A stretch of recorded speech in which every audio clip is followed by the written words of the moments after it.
Welcome to the digital airways of Stereophonic. I'm Dan Kimpel. With his ongoing conversation series, we present the people, personalities, and perspectives of the modern music business through conversations with those in the spotlight and behind the scenes. It is our objective to entertain and inform you with tips and tales from deep inside the music industry.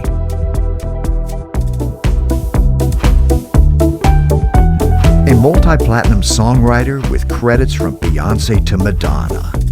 Evan Bogart is a music biz impresario, a television producer, and now the creator of the score and the soundtrack, and an executive producer of the feature film Spinning Gold. Spinning Gold tells the story of his father, Neil Bogart, the legendary founder of Casablanca Records, home to Kiss, Donna Summer, The Village People, Parliament, and other icons of the 70s.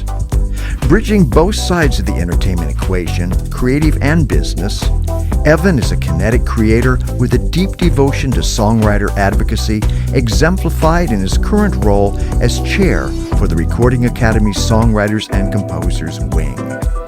Evan Bogart is our guest today on Stereophonic.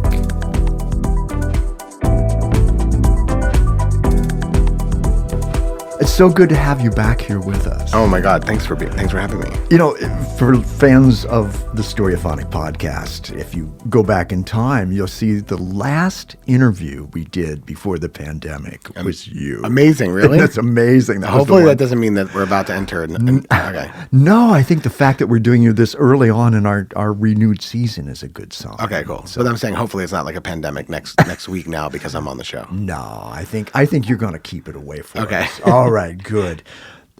There was something that I didn't ask you in the last interview, and the reason I didn't ask you about it was because I felt bad about asking you because I thought it might have a negative connotation to you. And it was something that you had first referenced to me back in 2010 in an interview. And that is a film that was depicting the life of Neil Bogart, your father, and Casablanca Records. Okay, so that was 2010. Yeah, once upon a time. Then I think we referenced it another time, but the last time I saw you, I thought, oh my God, I can't bring this up to him again. However, now it happened. It happened. Yeah. My question number one is how long does it take to get a feature film made? Well, I mean, in this case, 13 years. 13 years. I don't know about every feature film. I mean, I had heard that, like, when we were going through the process of trying to get it made, I had heard all the stories about, like, you know, Bohemian Rhapsody taking a decade or whatever. Straight Outta Compton had taken over a decade or something. I mean, so it wasn't like it's not unheard of for people to take a long time, especially when there's, like, public figures and rights and, you know, music. And, I mean, there's a lot of complicated things that have to get sorted out when you're making especially a music biopic. Yeah. So in addition to, and a lot of questions about that, but in addition to, you were an executive producer on the film. Mm-hmm. You composed the score. Yep. And you, I guess, music supervised is what you did. You put it together. Someone counted at the end of the credits. Someone told me I had something like 17 credits. But that includes, like, each song production. Sure. Like, you know, there were certain songs or songs I wrote. There was a couple of original songs I wrote in the movie. Yes. So, yeah, I thought that was really funny. I didn't think about it that way. But, like, yeah, I was executive producer, executive music producer, music supervisor, and composer. Yeah. Great. Those are, like, the four main credits. Great. So, you know, we're obviously referencing artists with whom we're very familiar. Oh, I'm very familiar, and I assume that our listeners are very familiar as well. I was very interested in, especially to see how the ones that I have interviewed were depicted. They came off a lot nicer sometimes in the movie. Oh. But be that as it may, what's the process of recording a version with the actor performing? What do you have to do to like make that happen? Well, I think the first thing to understand is that even back in 2010, at a certain point, even going back way further than that, there were early iterations in the late 90s of trying to get a movie made about my dad. I think there was, I don't know, I was younger. I wasn't really like involved at all in it. I was like in my up and coming journey. I think I was still at Interscope in the 90s. And there were some conversations with Gene Simmons and my mom and my brother trying to get made with Paramount, and they had these writers who were writing a script. I just kind of have like vague memories of it. So I know this is something that's been talked about for 20 years, right? But at a certain point, my brother took it over and decided he was going to write the script, which takes us to 2010. And even in 2010, when, Once Upon a Time, Justin Timberlake was attached and Spike Lee was attached to direct, and my brother was writing it. And even then, the conversations we had with Spike were that we were going to re-record all of the songs. We weren't going to use any of the original masters. It was a creative decision that my brother had made, and it was because we were trying to show the man who discovered the talent, the man who believed in it before it was something. And this relentless ability to dream and dream for others and hold up a mirror to people and show them that they could believe in something greater than themselves. And it's hard to do that when you're seeing someone perform in the studio for the first time, but you're hearing the final master that you've heard for 40, 50 years. That's not believable. If you were listening to Bill Withers perform in the record plant or something, live, you would be hearing a live version of it. You wouldn't be hearing the final version that you heard. Yeah. So it was a creative decision from day one that we were never going to use the original masters. We were always going to recreate the moments of discovery, the moments of inspiration, the moments of the aha, light bulb moments, right? Like, wow, that worked, in the studio working on it, live, on stage. So first you have to decide whether you're going to do that or not. So, some people have been like, well, you couldn't get the rights for that? I was like, no, we could get the rights for that. We paid a lot of money for the publishing rights. It's not like it's not cheap, right? We had the money to buy the master rights, but it was a creative decision. And then from there, you have to decide, do you want to create sound-alikes, or do you want to try to find someone who's going to put their own spin on it while honoring the original so that's not too far away from it? And so we went through a little bit of that process during the casting. And what we decided was we wanted people that we felt like could embody the spirit of the original artist, the passion, the talent. We weren't necessarily looking for like lookalikes or sound-alikes. It wasn't we weren't going to be that movie, right? It wasn't like how close could we get this person to look like this person and sound like this person. In that case, I guess you just use the original master. I don't know. But like for us, it was more about finding those people and then putting them in the studio and then saying, okay, these songs. Now kind of like do your own thing to them. Like give it a shot. Like what would you do slightly differently so that you would make it your own, put your own stamp on it. And then kind of just empower them to do that and guide them. Did you record in Los Angeles? We recorded some in Los Angeles. Mm-hmm. We recorded some in Montreal, New York, and I think and a little bit Nashville, but like over Zoom. I wasn't there. It was like produce the vocal over Zoom. Were you generally in studio for all those recordings? I was in studio for all those recordings with the exception of the Nashville one. Wow. Yeah.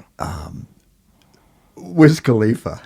Yeah, that was in L.A. We did that in L.A. That was at Harvey's. That was wonderful. Yeah, and I mean, it's such a fun moment in the film when he gets his spaceship. Yeah, it's actually really cool. Like him and George have become like tight through this process, and they performed together at our premiere.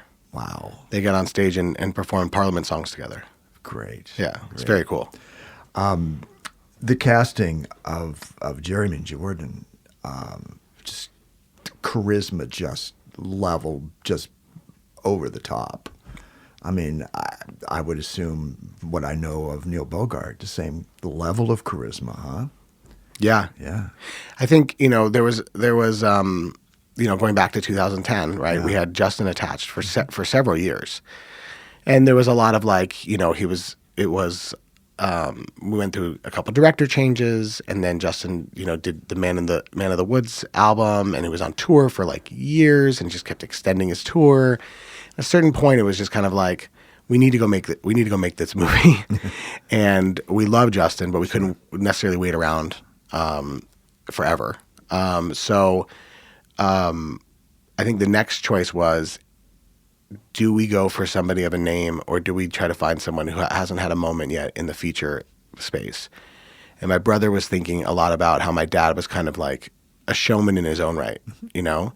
And so he called one of the other producers on the movie, who's like a legendary producer named Lawrence Mark, who produced, you know, Terms of Endearment and Jerry Maguire and Dreamgirls and just a Greatest Showman, and said, who's like the biggest male star on Broadway? And Larry Mark's like, Jeremy Jordan. Like Jeremy Jordan is the newest and best male star on Broadway. And so I think my brother saw an audition, or not an audition, a performance of him from the musical Waitress, and was just blown away by him in that. He immediately jumped on a plane, went to New York, like didn't tell anybody, just went there, like met with him, auditioned him, cast him like on the spot. I didn't know about Neil Bogart's incarnation as a vocalist. That came as a surprise. Yeah, well, so that was the other thing is like he was he was signed to Portrait Records, right? So we needed somebody who can perform, but I mean Justin could have done that too. Sure. But also once you have Jeremy, we were like, my dad was a dancer. Yeah. So we had to find someone who could do all of those things as well as be an amazing actor. Yeah, he truly believes it. The fun thing about the scene where he's signed, when he gets, he does his deal with Portrait Records and he puts out his record, is he had a song called Bobby, which was his song that went, I think, to like the top 32 or something on Billboard. And my grandma, in my dad's words, my grandma called him a has-been that never was. The song Bobby kind of sounds like, it's got like a Frankie Valli kind of like ballad vibe. And there's, in real life, this song was in this, contest that was local in Brooklyn and beat Elvis in this call-in, the whole project's called in and rallied around, my dad and, won the contest. But when we were listening to Bobby, we were like, man, this song's not that good. How are we going to convince the audience that this song beat Elvis? By the way, I don't even know what the Elvis song was. Maybe the Elvis song wasn't that good, right? But we just felt like maybe this was an opportunity for us for me to write a hit song for my dad. So I took it as an opportunity. I wrote a new song called Cherry on Top, which he performs in the movie. So that's like very blatantly and intentionally not a fact. It actually happened. But it was fun. It was like a fun thing for us to do, is kind of like give my dad an original song that I wrote. I love it. Well, there's a statement, it's all true, even the parts that aren't true are true, which sort of is like an indemnification of that thing. So we do get certain fantasy levels, and that's understood. As a viewer of the film, I understood that was the case. Yeah, you know what I mean. But also, does anybody even really remember what happened back then? We would talk to people. My brother would interview all these artists and people from back then and executives, and they would all tell the same story to like 70% of aligned with the other person. But then at some point, 20 to 30% of the story is different than every other person they would talk to, and you kind of have to realize everybody was kind of out of their minds back then. So people generally remember all the same things, but then there's their perspective of how the night went, or one little thing that stuck with them where the other people didn't remember it. There was an early version of the script that my brother wrote where he was talking about how a disco ball is made up of fragments of mirrors, and then everybody could be in the same dance floor, but looking in the mirror, looking at the disco ball, you see a different reflection. And I thought that was always I don't know, it didn't work for whatever final version of the script, but I always thought that's a really good, metaphor, a representation of just the music of like everybody's experience in music anyway. Like you're going to Coachella, I think is happening this weekend or last weekend or whatever. Like everybody's going to be watching the same Rosalia set, but people are going to come away with different memories. And I think that was kind of like being in 54, right? Like everybody was in the same club, but everybody remembers it slightly differently. And I think that was kind of what that was, you know, like all of these stories are going to be true, even the parts that aren't. Sure. Because they're kind of someone's truth, right? Yeah. You know, and he opens it up by saying, like, who told you I was on stage? Cecil, Buck? Like, I wasn't. I could have been, though. You know, like, that's of the era, really, you know? Yeah, yeah. And it captures that era so well. Yeah. I mean, the fashion is it's dead on styles. I'm a stickler for instruments and amplification. And so when I see music instruments in a movie, I'm always like, no, wait a minute, that model of that Gibson guitar didn't come out till like 2 years later. But they were dead on. They were prop people on set who like knew their stuff. Yeah. And they were really serious about it. Like they were really serious about it. You know, it's actually really funny. There's a scene where they sourced like real vintage stuff, right? Like there was some, you know, so there's a scene in Century Plaza where the sprinklers go off. Yes. And it's true story, real life, right? True story. Sprinklers went off in the Century Plaza. It was a complete disaster, raining on everybody. Kiss was performing on stage, flash pots, you know, the whole thing. And in the movie, Sam Harris, from Ex Ambassadors, who plays Paul Stanley, he throws down the guitar, right? That guitar, the neck broke. Oh. That guitar is real. Oh. There was drama on set between the prop master. Afterwards, my brother Brad, who was like the line producer of the movie, was like dealing with this like a very upset prop department at that point. Sam didn't know. Sam thought it was a prop. It was. God. He like broke this vintage guitar. Oh. It's pretty crazy. Oh man. But yeah, I mean, to the point, like all the stuff was real. Yeah. They were very serious about it. I like that. Yeah, the Kiss story is such a great story. And again, there's versions of that story that I've heard from different people that were involved in Kiss early on. One being Kenny Kerner, who produced their first 2 albums.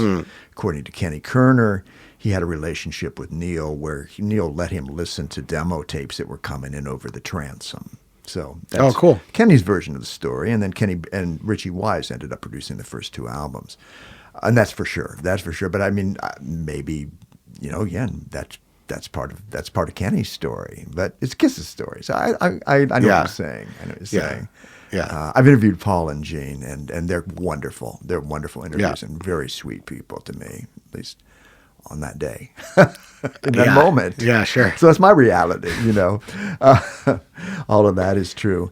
Jason Derulo was as Ronald Isley. Yeah. Right? Do Yeah. I look like a Ronnie to you? Oh, my God. I love that line. Dude, how good was he? He was incredible. I was standing 5 feet from them when they shot that, when we were in Montreal, and I was like jaw on the ground. I was like, it was dead. He does that scene, and he grabbed him, and he says it right in his face, and everybody was silent on set, and it was like, I had such chills. I was like, holy crap. This is so good. This is so good. Jason's killing it. It was a really good, beautiful choice. And I know you've got history with Jason Derulo. Yeah. He's recorded songs of yours in the past. But, yeah. Well, how great to see him on screen like that. Oh, man. Honestly, I think it's the best thing he's ever done. I'm biased, but like, and I obviously have had tons of success writing songs with him. Yeah. And I've also had success publishing songs hit songs of his, like with Ricky and stuff like that. But his acting in this movie, in the scenes between him and Jeremy are so good. Yeah. I'm just like, oh man, like I feel like Jason has a real future in acting. That was my that was my takeaway as well. I think it's a beautiful thing. So examining Neil Bogart, one of the things I really liked a lot was in the credits at the end of the film. Yeah. Well, obviously I liked the production number at the end of the film, but I also really liked seeing the whole movie. Yeah. I thought that was great. My brother decided to do that. I thought that was really smart. Yeah. Because it really gave us a sense of what we had just... Like who he was, too. Yeah. Like that he was real. Yeah. Also, I just love that all of a sudden he just starts doing an interview and you're like, oh, like that's him. Like it's cool. Yeah. Yeah. And there's not a lot of footage of him. I mean, there's I can imagine. there's some, but there's not like a ton. Yeah. So he sort of stayed out of the light at that point. I mean, understanding that the artist is in the light. I mean, I don't think my dad stayed out the light. well, he didn't stay out of the light. I mean, he was on like Merv Griffin and stuff. Oh, that's Like, I think he was on Merv Griffin like 3 times. Oh, I don't know, like, you know, I don't know what I mean. Like, I think if he could have been on other shows, he probably would have. I don't know. He loved. I think he kind of had like a love-hate thing with the limelight. I don't think he loved giving speeches, but I think he loved being being like the showman, like the ringleader. Yeah. Yeah. I saw a quote from Tim, your brother. I truly believe my father's flaws were his superpowers. Yeah. And that's a strange thing. That's very interesting. Yeah, it's true. I mean, so I think if you can harness those things in yourself, you know, you can make them a superpower. Yeah. I thought that's an interesting. I saw that quote too. It's interesting. Yeah, I thought that was very interesting. And also he talked about what you said about the original voices becoming the characters. Yeah. And again, I didn't know LaDonna Gaines. I didn't know the Donna Summer backstory. I found that very interesting. And what also something I saw recently that was really good. I went to the South by Southwest premiere of Love to Love You, Donna Summer, the documentary that's coming out. It'll be out, I think, next month on HBO Max, or is it called Max now? I think. Yeah. But I went there and I was there with Brooklyn Sedano and Mimi Summer, you know, her daughters. And was able to watch that documentary with them, which is a lot of footage I hadn't seen of my dad. And my mom had done some interviews, and it's really good. So I learned even more about the Donna Summer backstory. Right. And, you know, of course, I wrote with her on her last album. So, you know, I feel fortunate to have spent some time with her as kind of an adult, you know. Yeah. As a young man being affected by that music of Donna Summer, there was nothing else that did that like that. The song "Last Dance," which I'm so glad it was included in the film. Yeah, well, you have to end it. I mean, you have to end the film with "Last." How do you not end the film with "Last Dance"? Right? I mean, like you can't. It's like you can't end a wedding or a bar mitzvah without "Last Dance." You got to end the movie with "Last Dance." Whoa. Yeah.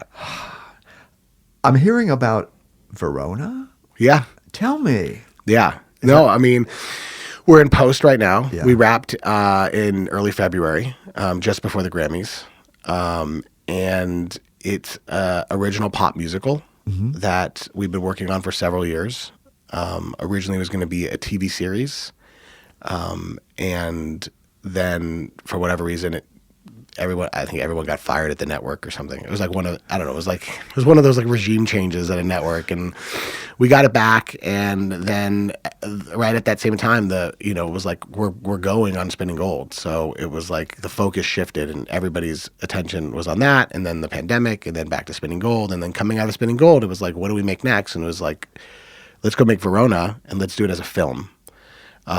So we changed it to be a feature. Ended up having to write a bunch of new songs, and we started in prep for that in, I think, August, September last year, and in November I went to Italy, and we started shooting, and wrapped in February. Yeah, and now we're in post right now. Good. So when is the anticipated release? I think the original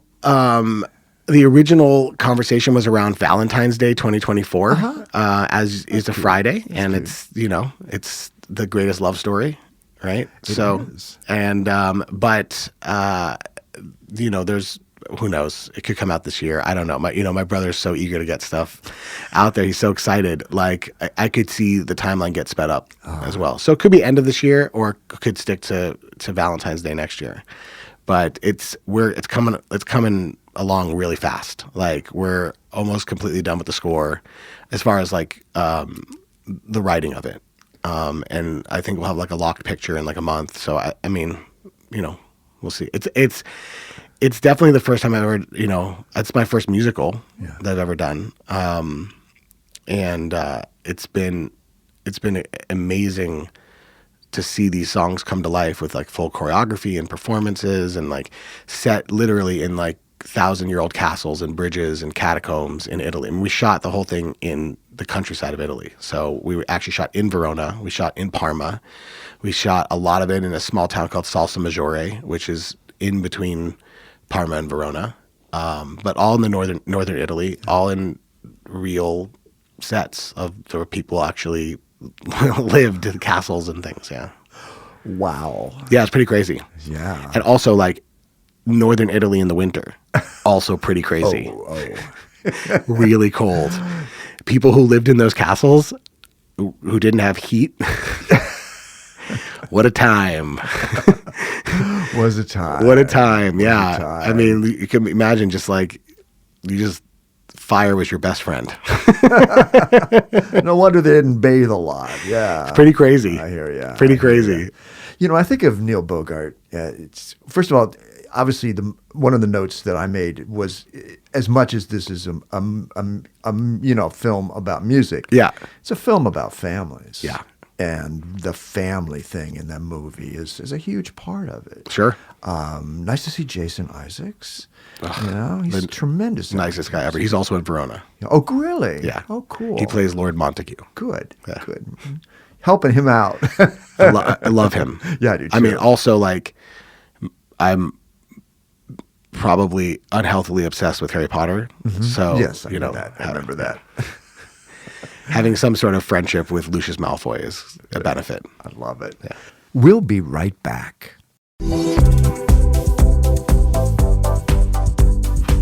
This season of Stereophonic is sponsored by Isotope, makers of innovative audio products that inspire and enable people to be creative. Visit isotope.com to learn about award-winning audio plugins and use the code STORY10 to get an extra 10% off. We are also sponsored by Odyssey. Trusted by professionals all over the world, Odyssey is uncompromised audio. Visit odyssey.com.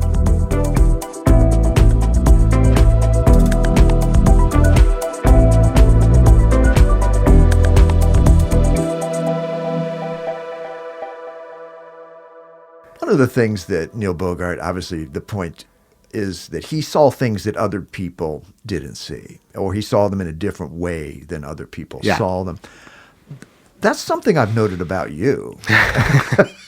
Yeah. The things that you have seen especially in artists and writers and producers, like you saw somebody doing kind of almost like weird novelty music, and you saw them as a pop writer producer, Ricky Reed, ZZ Ward, plucked from the wilds of the Northwest, has become a touring recording artist, more from the mainstream. It's just very interesting that you see these things.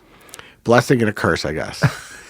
I mean, the curse being that, like, that I really relate to that scene in the movie in Spinning Gold where he says to Bill Darnell, "Can't you hear it?"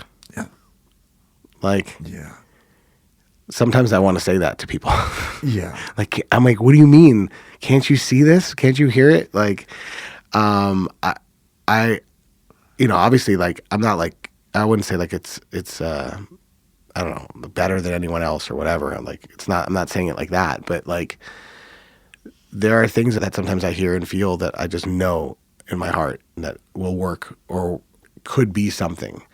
The question is, can you enlist others to buy into it? Because you can't do it on your own, right? And can you enlist the artist to buy into it? Because sometimes the artist doesn't see it in themselves, right? And if you can enlist the artist to buy into it and believe that they are something, maybe more than they even see in themselves, and then you can enlist a team, a village, a community around them, you have a real shot, if you just go all in on stuff. And I think sometimes that's really awesome when I can get that buy-in, and it's really sucky when I can't.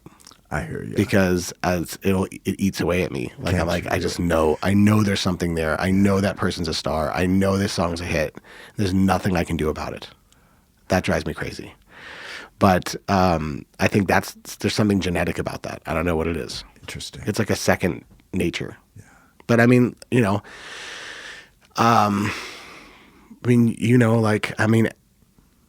it was several months before I could get anyone to listen to Eminem's demo. Yeah.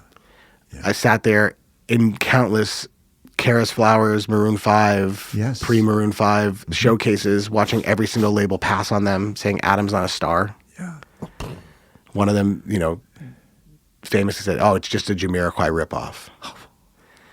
I sat there in countless One Republic showcases with people passing on Ryan and passing on them, even with the song Apologize. And there's things all the time that I come across where I'm like, oh man, if this just had this and we had the time to work on this, or I had the time to work on this, or the team to work on this, or if I could get this to this producer, this would really be something. And I can't do it all. You just can't do it all. Yeah.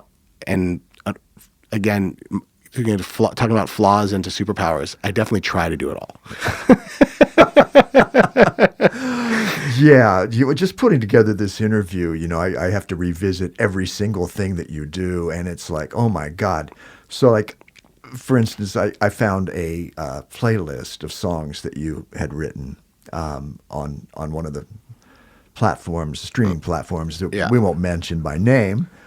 And I think it was 165 songs long. Oh, amazing. Then I went to BMI's thing to look at, and it was just an insane amount of titles. Yeah, I've written a lot of songs. Unbelievable. It was just crazy. Yeah.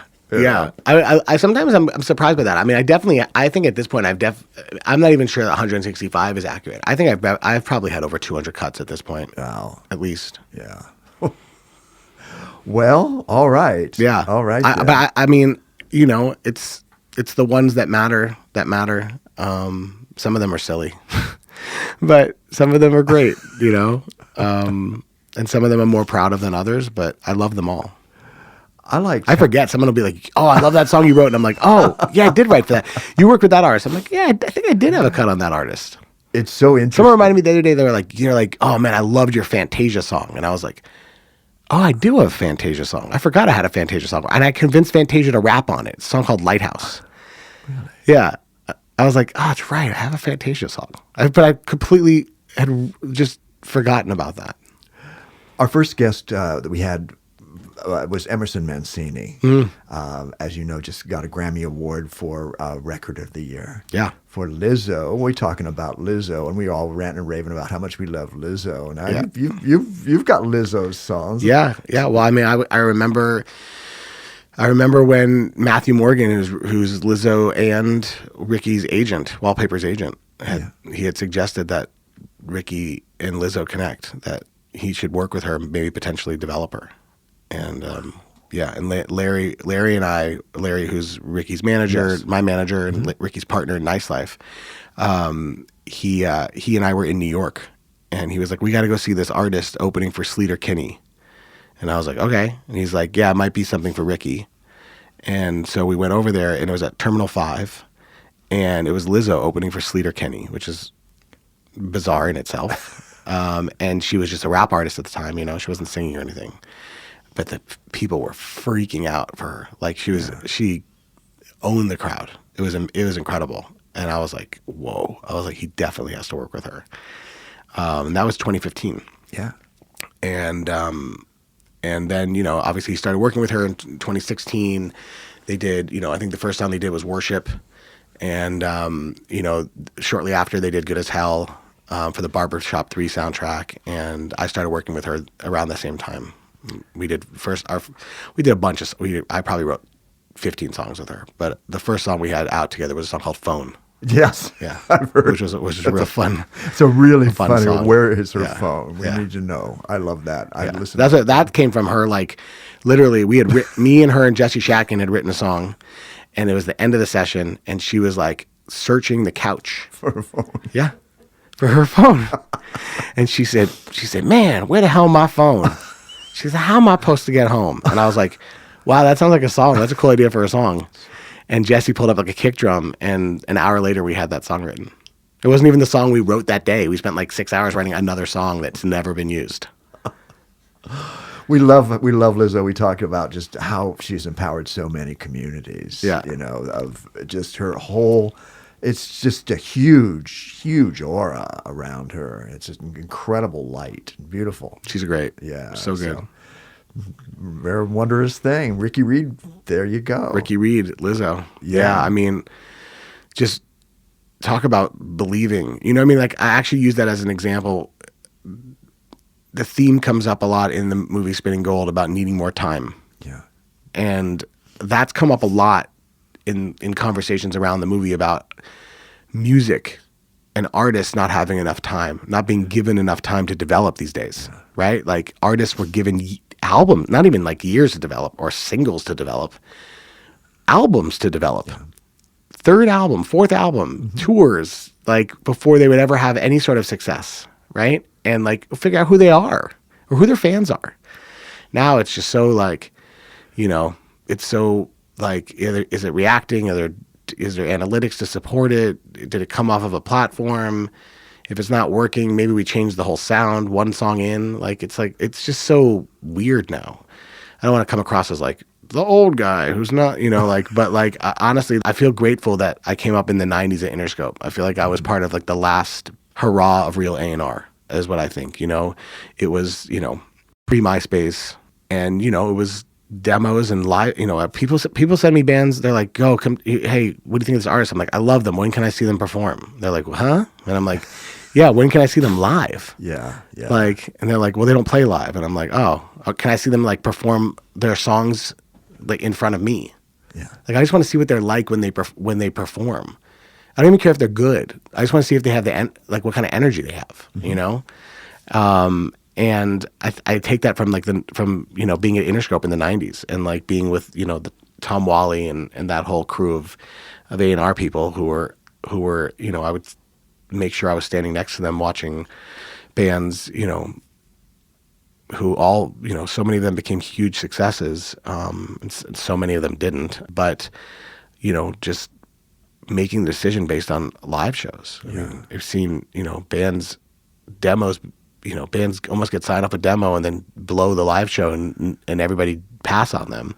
And I've seen bands have okay demos and then kill it live and everybody sign them. And like, I miss some of that, you know. I think artists need more time to develop. Yeah. And I think Lizzo is an amazing example of a group of people who believed and just kept going, knowing that there was something there. And a song that she put out in 2017 became a hit in 2019. Amazing. And then followed up by a song she put out in 2016 as a single, again, after that, Good as Hell, and which also became a hit. And I think that's a real testament to letting people develop and not, you know, throwing songs away. Yeah. Music matters. Artists matter. You can't see that in an algorithm. That's right. You have to feel it. Yes. And you have to see it live, and it's important. And if you really believe in an artist, you give them time to develop. Yeah. Give them shots, lots of them. Yeah. Since you don't have enough to do, you. What else? What else can we do? Let's see. Now we have we have a publishing company. You have a publishing company? You've had many companies. Yeah, Seeker Music. Yeah, Seeker Music. specifically. Yeah. Seeker Music is a culmination of the 25 years that preceded it. This is the way I look at it, right? Like, I started in 96, 94, if you count my internships, 96 at Interscope. Yeah. And coming into 2019, 2020, I was like a little like, honestly, I was bored. Mm-hmm. I had just been doing a lot of the same over and over again, writing songs, finding great talent, Ricky, MKTO, you know, working with, you know, Andrew Goldstein, and we're just working with so many amazingly talented people, you know, obviously ZZ, and the list goes on. But like, I had been wearing both hats at that point now since 2010, so for like a decade straight when I signed Ricky and ZZ back in 2010. And I just wanted to do something that I felt like mattered more. And I wasn't sure what that was. And I started thinking about, like, do I want to build something bigger, or do I want to go in somewhere? Like, how can I affect more? How can I do things that matter more to songwriters? How can I make a bigger difference? How can I leave a greater impact? And I got introduced to these investors from the UK. who basically had said they'd been doing a year of diligence in the music industry and they wanted to get into the music industry. They saw music as a valuable asset class, stable asset class, growing asset class. But they didn't want to just be catalog buyers. They wanted to build the next great independent music company that included catalog acquisition, but they wanted a creative slant on it. They didn't want to just be like an asset vehicle. And so I said, well, I don't know anything about catalog acquisition. I don't buy catalogs, I build catalogs. But let me tell you how I build catalogs, and let me tell you how I would build this company. And so I told them, and honestly never expected them to call me back. But we really got along, and a few months later we decided, you know what, let's go build this thing together. And it's going to be a publishing company, eventually a record company, and it's going to be acquiring catalogs, but it's also going to be signing writers and signing artists. And the one caveat being, as a creative CEO, as a songwriter CEO, is that I only would buy catalogs of songs I wish I wrote or projects I wish I worked on. And I'd pass on everything else. I'd be very, very highly curated catalog, very diligent about what I said yes to, what I looked at, and what I call lead with my heart, then lead with our money, right? And so I think that that's something that I've stuck to this day. It's been 3 years now. I have 17 people that work at Seeker, full A&R team, marketing, sync, administration, rights management team, CFO, all the bits and pieces of a real company. And, we've acquired 23 catalogs now. We have 13,000 copyrights and recordings. We've signed 12 writers, / artist producers to our publishing company. We've signed 4 people to our record label.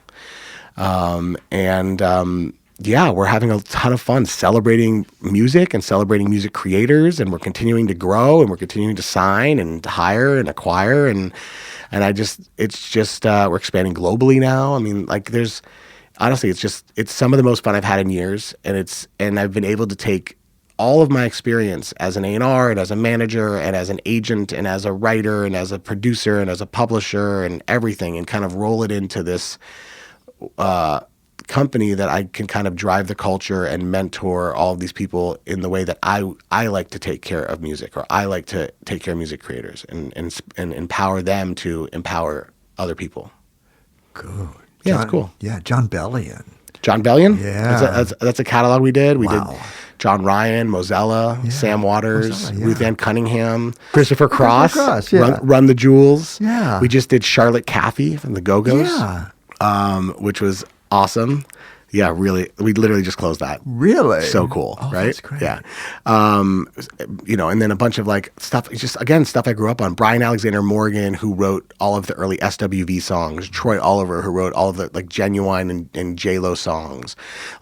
These songs, we bought these catalogs from a company called Notting Hill, but they were very kind of highly curated which ones we bought. They were songs, DMX Gonna Give It To You, and Nelly Air Force Ones, and Beyonce Baby Boy, and just from an era, just the early 2000s nostalgia stuff that inspired me to be a writer, stuff I DJ'd when I was in high school, stuff that stuff that all my friends wrote, or stuff that I with Sam Waters. There were so many hits that came out around the time that I was writing. Battlefield, When I See You, all of this, stuff he did with Anastasia and all this other stuff, plus his early Color Me Bad stuff. But there were those were hits that were out when I was working with JR, and I was just jealous of them.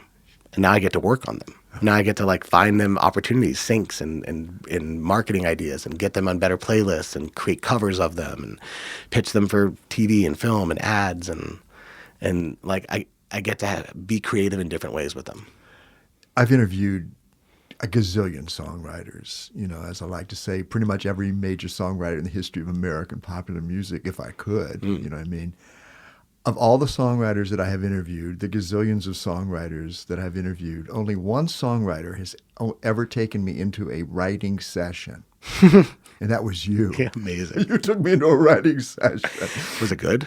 It was great. It was great. It was with the writing camp. Oh. We went into a writing session, set up a loop. Yeah. But the only thing was, I wanted to start contributing. I felt like Yeah. so in the vibe. It's hard not to. I know. I could have said a word and got a third, as they said. I know, or a fourth, because there was 3 of us there already. was. Yeah. But yeah, I remember thinking later on, I thought, that's really interesting. Yeah. First of all, there's an era of trust there. Obviously, you trusted me as a journalist to take me into a situation that intimate, which pretty was cool. so interesting. Yeah. I remember how fast it came together. I mean, I think y'all listened to the loop like 3 or 4 times, and you had the chorus already. It was like unbelievable. It's hard not to write great and fast when DQ is in the room. Yeah. He's a machine. He's a melody machine. That guy still is. So I was listening to some artist today that came out that he's been developing down in Tennessee. It's really good. He's still so good. Yeah. So the writing camp, with Erica and DQ Quinones, very very interesting. And again, that was very revolutionary for its time to actually set up where y'all were in your careers to unite like that as a writing community, that artists would come in and work with you. Yeah. You know? Well, I was inspired. The writing camp was an idea that was inspired by seeing The Clutch. When I was writing, first got started with JR, coming after SOS, and then Sean Kingston. A lot of times at Chalice in the other studio, The Clutch would be in there working with like Danja, and like Polo and people like that. And I saw the power in numbers. The talent of JQ and Carrie Hilson and Balewa and Zeke and Candace. And I was like, oh man, I get it. Like you're creating the chemistry of a writing session before you walk into the room. You take the guesswork out of it. You're not like, oh, I'm going into the room with this writer and like, I don't know anything about them, or I don't know what mood they're in today, or I haven't seen them in a month or something like that. And you have to figure out if you can like have this curated chemistry that day, right? And I'm a firm believer that chemistry and energy writes hits, not talent, right? Like it is the energy you bring to the room that everybody brings to the room. It is the chemistry that energy creates. And hit songs are born from that. It doesn't matter how good or bad you are. I've been in the room with some of the most talented writers in the room and written some of the worst songs ever because the energy was wrong. The chemistry was wrong that day. And with the writing camp, we wrote every day together. So you can't help but get to know each other, become best friends, create that chemistry. When you walk into a room, you're walking in with a super weapon. Like seriously, you're walking in with a nuclear weapon, chemistry. And that's what I saw in The Clutch. And I was like, I got it right away. I was like, nope, they got it. And even if they split up, even sometimes they would go do 2 different sessions. 2 of them would go do this one, 3 of them would go do that one. They could cover more ground, but they had the chemistry was built in when they walked in the room. And even if like Sean Garrett would get thrown in with them, or John to Austin would get thrown in with them, they still had the chemistry that they brought. So it shortcut the process of like trying to get on the same page with somebody else. And that's what the writing camp was. And that's why it worked so well when it did, because we were able to walk into a room with built-in chemistry. It was such an interesting energy and dynamic interpersonal. I mean, I remember the day that I interviewed you. My first impression of you on that day was you were sweeping the floor. You had a broom in your hand. You were sweeping the floor. I thought, you can't write if it's messy. That's You can't write if it's dirty. Come on. I mean, I'm not like OCD or anything like that, but like it's hard to be creative when you're like distracted by dirt. Well, since you don't have enough to do, as we said before, and for our listeners, when he mentions JR, that's J.R. Roden. J.R. Roden, yeah. Who lives in Miami now. Ah, yes. Crazy. He's from Miami, isn't he? Originally? No, he's from Jersey. He was originally from Canada. That's right. Yeah. There you go. There you go. Well, since, as we said, you don't have enough to do, you are the chair for the Recording Academy Songwriters and Composers Wing. Yes. And you were very active in, here's a concept, a Grammy for Songwriter of the Year. Yeah. Which we just had for the first time. And that award went to Tobias Jesso Jr. Yep. Works with people like Omar Apollo, Harry Styles, Adele, and Louis Paul, on and on and on. Miley Cyrus. And himself. There you go. He's a phenomenal artist himself. He is. So bringing attention to songwriters. Obviously, he's not somebody that we necessarily know yet as an artist, but songwriters are many times pretty anonymous behind the scenes. But I think through these efforts, I think their value, obviously, seriously undervalued songwriters will hopefully have a bit more,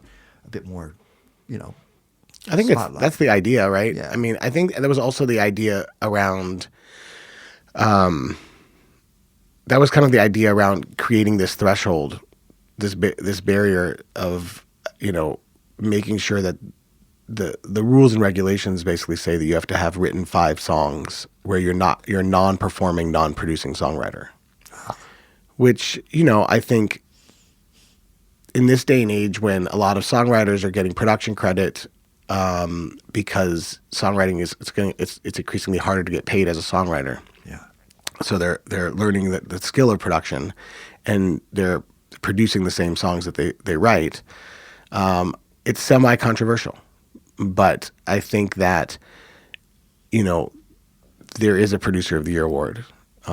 So, if you consider yourself a producer, you could certainly put yourself up for that. But I think what we wanted to really do was kind of honor the working songwriters, the people who wake up every day who aren't producers, who aren't just producers, and who aren't just performing artists, but that will walk in the studio and write a song and just be a songwriter. And there's so many of them. And I think that there really is no award, there was no category beforehand to give those people a chance to shine a spotlight on them, to give them an opportunity to be recognized for their impact on the musical landscape in any given eligibility year. And so I think it was important for us to try to find a way to honor those writers. And honestly, it's something we've been working on for years.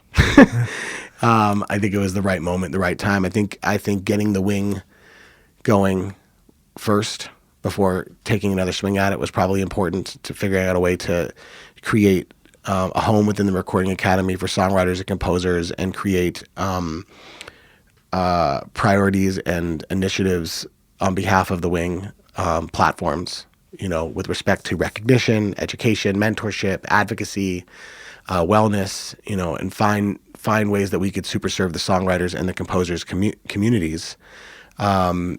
And through recognition, we made Songwriter of the Year one of our priorities.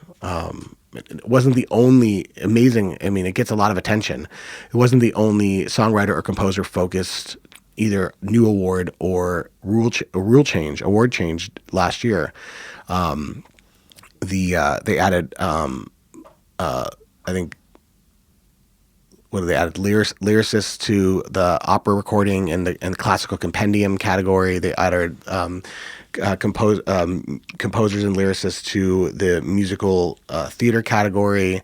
There was the creation of the best score soundtrack for video games, the creation of the best spoken word album, and all of those actually were written by members of the Songwriters and Composers Leadership Council. It wasn't necessarily like there wasn't a Songwriters and Composers award, but they were written by people that were part of our leadership team. And then of course Songwriter of the Year. It was a big year for songwriters and composers to get honored in ways they had never been honored before. It's great to see. Harvey Mason Jr. has been a guest on the show, and he's a tremendous music person. I know he was also involved in spinning gold as well. Yeah. I saw him is enlisted, and so it seems like new times, new era, a new fabulous things are coming our way. You're a very up and optimistic person. Your energy is always that. You're not bemoaning the past. You are celebrating the future. I mean, it's kind of miserable if you're not, right? I think it is. Yeah. I think young Mr. Bogart, thank you so much for being our guest today. Oh, thanks for having me. This is amazing. Stereophonic. Honestly, it's always incredible to talk to you. We've been talking together for, a decade and a half now, right? So yes, this is great. Yes, there's always something new to say. Awesome. Thank you. Thank you.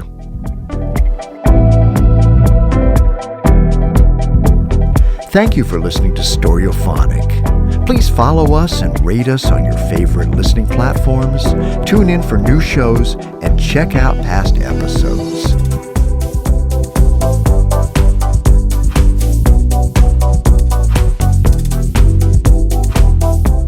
Stereophonic is produced and mixed by Lindsay Tomasic. Our production director is Kim Strand. Our theme music is by Dadalite Mine.